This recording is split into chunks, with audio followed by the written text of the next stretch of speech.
Библейская видеошкола Ульфа Экмана. Я думал, что я получу сейчас в ответ радостное и счастливое «Аллилуйя», потому что если ты понимаешь это, что здесь у тебя проблемы. Почему люди самоправедны? Почему они осуждают других? Почему они издеваются над чем-то? Почему они не уверены в своей жизни? Почему они ведут себя как такие мачо? Почему они все время доказывают, вставляют? Почему они все время смеются над другими? Почему они все время жалеют себя и защищаются? Почему? Есть только одна причина. Я. О, бедный я. Самоправедность. О, я очень хороший. Я духовный. Я такой, я сякой. Я. Когда утром просыпаешься, я. Утром в зеркало смотришь. О, Боже. Ты никогда от себя не устаешь? Серьезно. Давай будем честными сегодня утром. Конечно. Чуть-чуть помолишься, и потом эта эгоистичная нотка приходит, и ты с готовностью принимаешь ее. Это превознесение себя, это эгоизм, это демоническая природа сатаны. Это то, как он действует.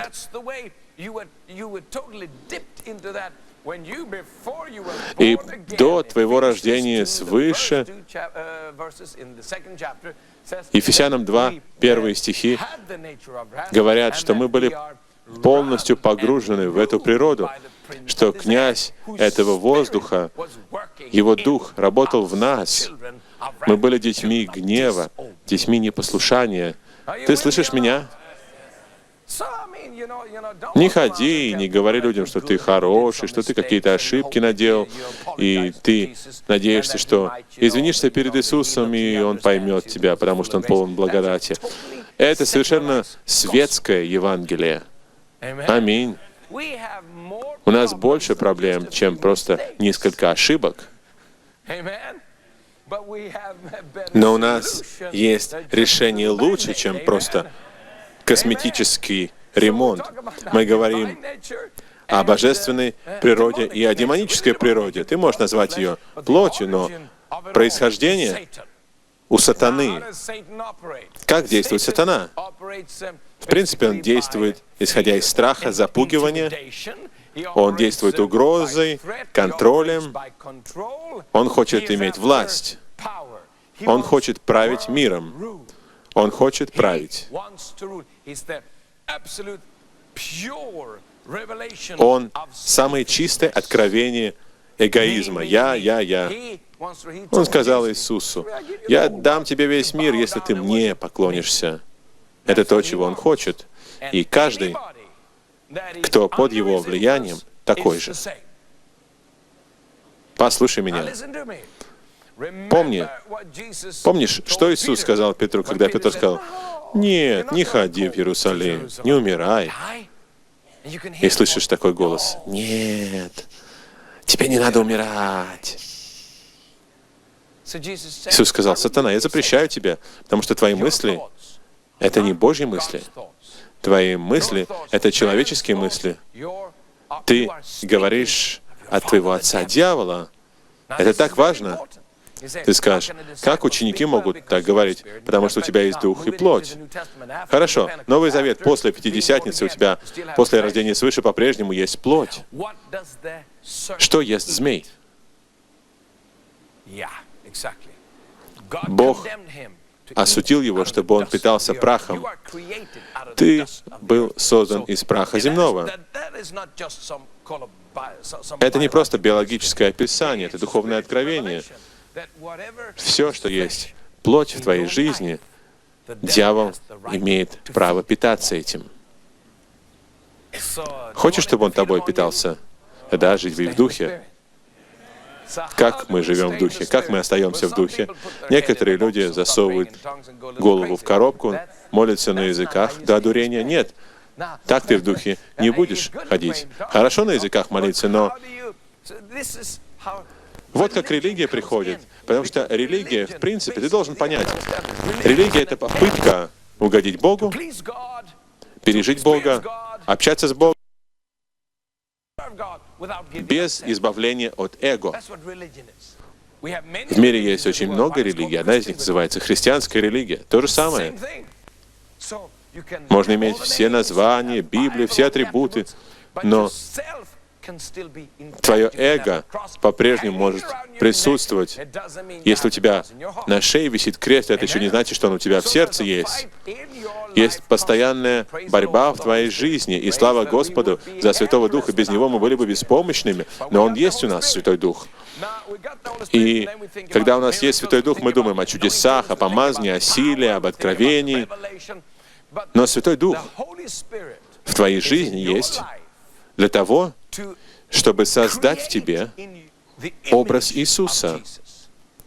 И поэтому Святой Дух будет работать. На это не услышишь много. Аминь. Люди в большем восторге о чудесах, чем о природе Христа. Если подумать об этом, задуматься, то это совершенно глупо и смешно. Но это так глупо, что ты в большем восторге от того, что нога выросла, чем от того, что характер Иисуса формируется в тебе.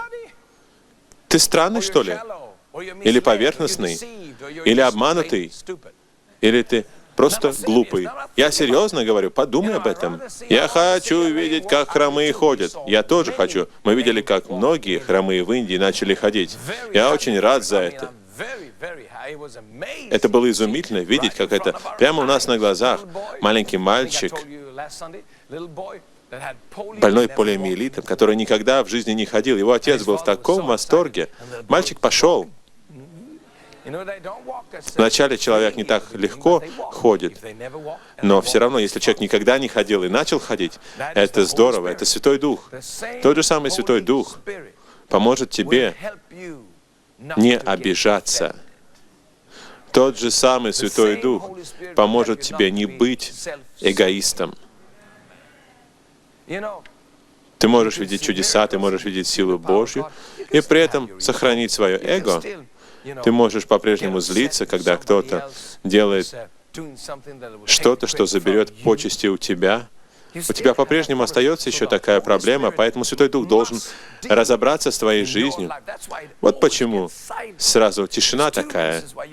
Каждый раз, когда мы об этом начинаем говорить, становится очень тихо. Первая причина, почему так происходит, это религиозное суждение. А вторая причина — это истина. Первое — это не от Бога. Религиозное осуждение не от Бога. Ты чувствуешь, что не можешь угодить Богу. Я пытался 3 раза, и не получилось ничего. Вот пойду в отступники. Это то, что религия тебе предложит. Другое дело — истина, когда ты знаешь, что Святой Дух разбирается в твоей жизни с эгоистичными мотивами, с отношением к каким-то вопросам, которые эгоистично, и ты не хочешь, чтобы он разбирался с этими вещами. Потому что легче. Послушай, мы не понимаем этого, но послушание — это что-то трудное. Это самое трудное, что вообще есть. И поэтому-то Иисус в первую очередь и стал превосходным в послушании. То есть все, что делал Отец, Он делал это. И ты скажешь, ну, я бы тоже так же немедленно слушался бы Отца. И чудеса, и прокаженные, и воскрешение мертвых. Есть гораздо больше, чем только это. И я верю, что должно прийти большое откровение о природе Христа. Я не уверен, что мы понимаем, каким Он был. Или лучше сказать, богословски это будет более правильно звучать, какой Он есть. И вот поэтому мы и убегаем от этой темы, потому что если мы хотим сохранить что-то нетронутым в своей жизни, вы знаете, что большинство людей хотят иметь такой частный сектор в жизни. Они обижаются, если кто-то хочет исправить что-то в их жизни, они злятся, они начинают защищаться, и самый лучший способ, как защититься, это обвинить другого брата. Ты не имеешь права говорить такое обо мне, потому что ты сам такой. И ты держишь вокруг себя такую стену. Всякий, кто держит вокруг себя стену, будет одиноким. Всегда. Почему люди одиноки? Я скажу вам, единственная причина одиночества — это эгоизм. О, я никому не нравлюсь. А ты когда-нибудь задавался вопросом, почему так? У меня нос большой. Нет, есть другая причина. А мне самому мой нос не нравится. Ну, может быть, тебе твой нос не нравится, но дело не в большом носе, а в большом эго. Но большое эго не означает такое эго, которое выпячивает себя очень сильно. Это эго очень маленьким может быть, и маленькое эго может быть на самом деле очень большим. Очень большим. Некоторые люди говорят: вот как я хочу, чтобы все было. А другие говорят: я хочу вот так, чтобы было. Есть очень много хитрых способов, как эго проявляется, и как оно хранит себя нетронутым, чтобы ему не нужно было подчиняться. Вот почему многие люди любили Иисуса, но немногие люди следовали за Иисусом.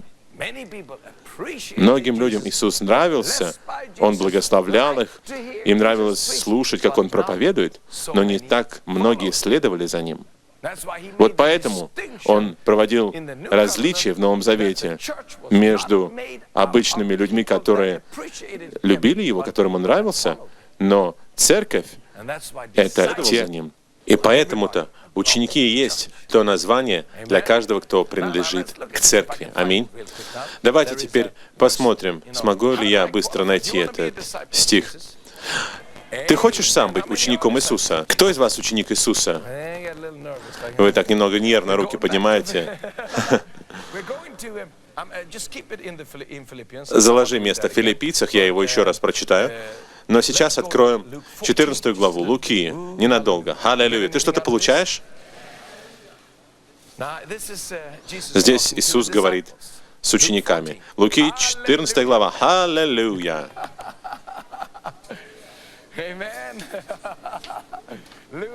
Луки, 14 глава, Иисус обращается к ученикам.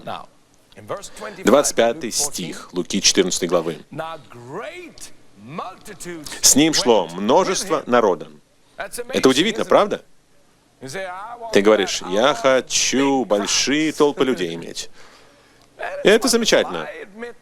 Я соглашусь, что я с удовольствием с большим буду проповедовать 30 тысячам, чем 3. Да, я признаю, что это замечательное чувство. Это чувство, которое ты переживаешь в Духе Святом особенным образом, но также оно может питать твое эго. Иисусу нравились массы людей. Он исцелял их, Он служил массам. И они были с Ним. В одном смысле они шли за Ним. И Он начинает что-то говорить по этому поводу. Он, обратившись, сказал им: «Если кто приходит ко мне», 26 стих, «и не возненавидит отца своего и матери, и жены, и детей, и братьев, и сестер, и притом и самой жизни своей, тот не может быть моим учеником». Разрешите, я скажу это вам, потому что в мире полно самых разных сект, движения New Age и самых разных вещей, где почти что похищают людей, заставляют их жить где-то, велят им отказаться от отца и матери. Это не то, о чем говорит здесь Иисус. Иисус не говорит здесь об этом. Он не говорит о какой-то маленькой сектантской группке. Он говорит об открытом обществе людей. Мы живем в этом мире, но мы не от этого мира. И поэтому это то решение, которое в свое время принял Иисус, когда Его мать и братья пришли к Нему, пока Он проповедовал, и ученики сказали: «Там твоя мать, она хочет поговорить с тобой». Он сказал: «А кто моя мать?» «Вот моя мать, и мои братья, и мои сестры». И Он принял решение о том, что Бог первый в его жизни. Он на первом месте, Бог. Это не означает «порви отношения со всеми родственниками». Здесь не написано ничего такого. Иногда такое происходит из-за враждебности по отношению к Евангелию. Но это не то, что делаем мы с тобой, потому что Библия по-прежнему говорит: «Почитай отца и мать». Аминь. И ты должен понять, о чем говорит Иисус. До чего Иисус добирается. Он добирается до эгоистичности, которая есть в наших сердцах, которая допустит близко к нам людей, которые будут определять исход нашей жизни. Я видел миссионеров, которые уезжали с миссионерских полей из-за их жен, которые становились слишком нервными, потому что им не нравилась пыль и дым. Они начинали нервничать, беспокоиться за детей. А что будет с детьми? А что будет с детьми? А что произойдет? А детям нужно шведское образование. Да кому вообще в мире нужно шведское образование? Это другая тема уже, конечно. У нас хорошее образование дети получают, потому что у нас есть христианская школа, но вообще, если говорить в общем о шведском образовании, я не так уж уверен за это образование.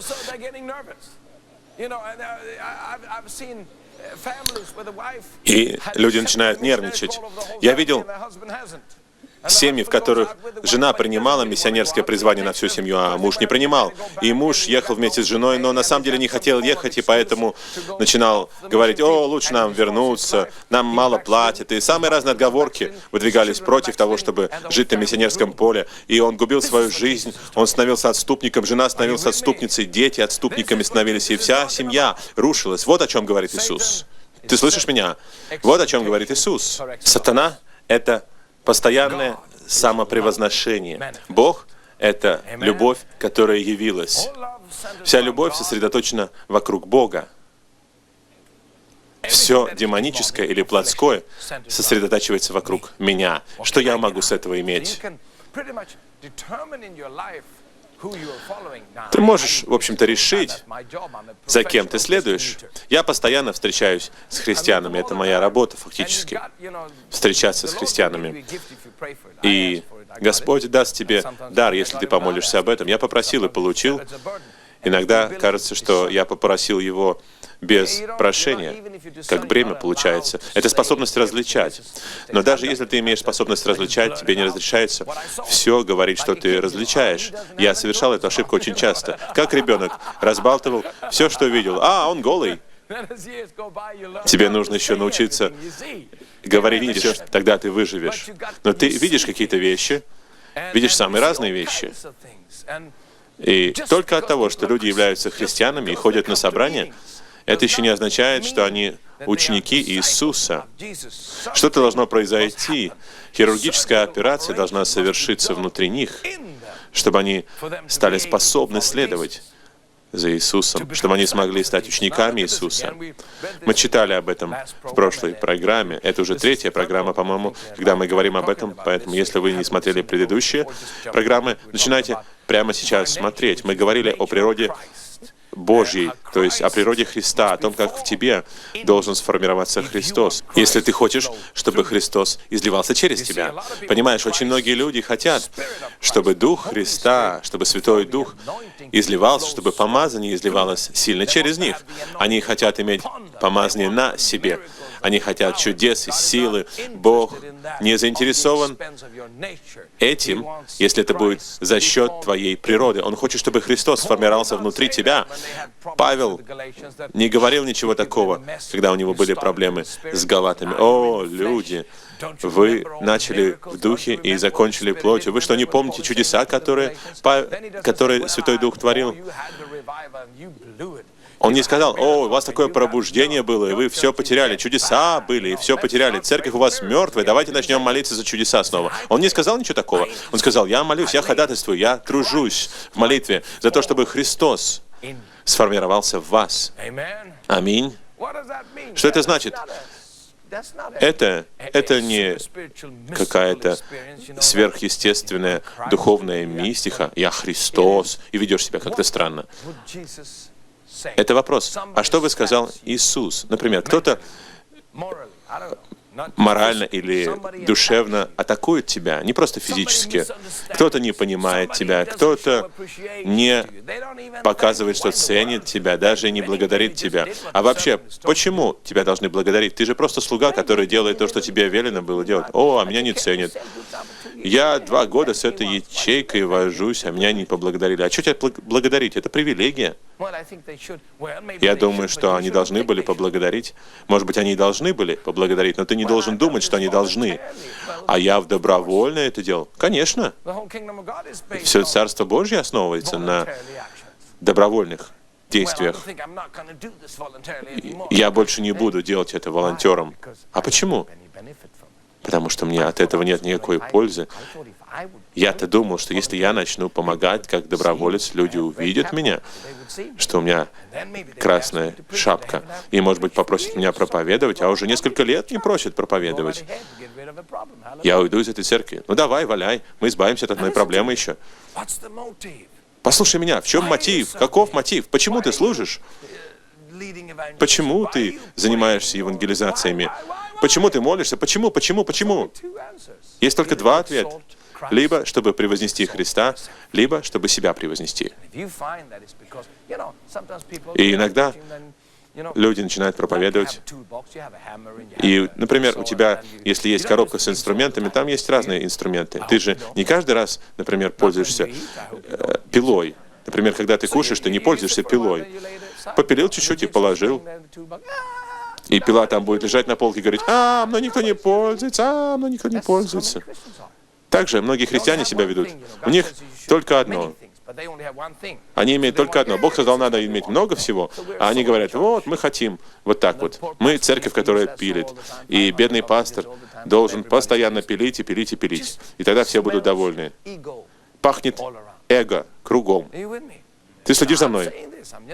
Я просто говорю все это для того, чтобы провести хороший, приятный урок с учением. Но я знаю, что это большая проблема. Вот почему миссионеры воюют друг с другом. Вот почему пасторы воюют друг с другом. Вот почему евангелисты врут, как ненормальные. Как ты можешь продвигать вперед Царство Божье ложью? Сколько у тебя людей? Ну, может быть, 20, ну, скажем, лучше 30, а 40 прозвучит получше. И, может быть, тогда уже для округления 50. Как ты можешь такие вещи говорить? Ты с ума сошел?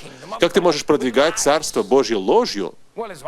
Одно дело, если ты точно не знаешь, и ты говоришь приблизительно, и ошибся на 2 или на 3 человека. Но если ты постоянно все преувеличиваешь, то ты не трудишься на Иисуса.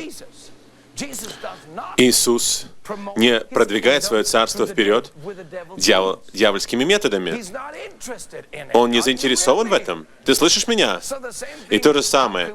Как мы можем распространять Евангелие любви гневом? Но послушай меня.